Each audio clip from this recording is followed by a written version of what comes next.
महान है, उसकी ज़रूरत सदा की है।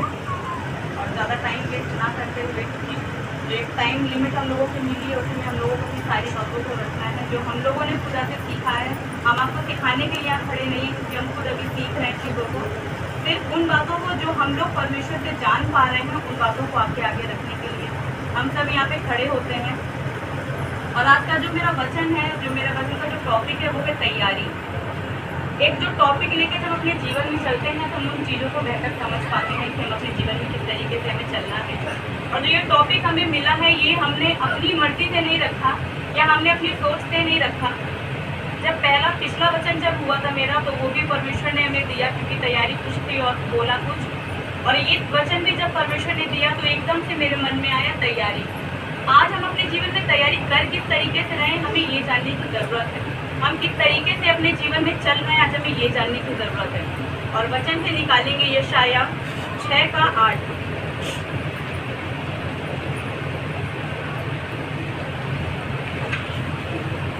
तब मैंने प्रभु का ये वचन सुना, मैं किसको भेजूं और हमारी ओर से कौन जाएगा। Hallelujah, hallelujah.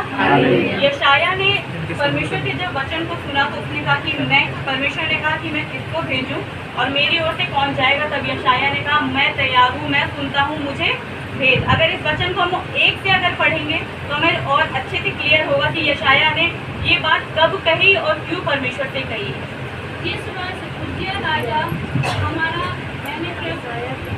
बार उज्जिया राजा मरा, मैंने प्रभु को बहुत ही ऊंचे सिंहासन पर विराजमान देखा और उसके वस्त्र के घेर से मंदिर भर गया।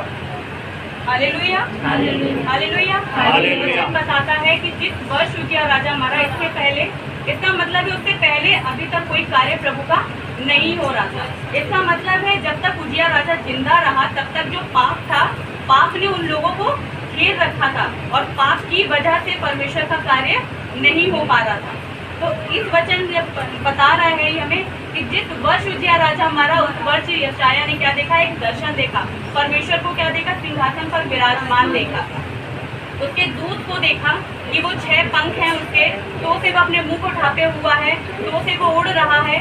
और उसने क्या देखा कि वो बहुत ऊंचे पर विराजमान है। लेकिन उसने एक शब्द को कहा, उस एक शब्द से यशाया ने अपने जीवन को परमेश्वर के आगे समर्पित किया। और उसने जब इन दर्शनों को देखा तो यशाया ने कहा, हाय मैं मरा जाता हूँ, क्योंकि मैं क्या हूँ, अशुद्ध होठ वाला व्यक्ति हूँ और अशुद्ध होठ वालों के साथ रहता हूँ। ये क्या थे, ये यशाया के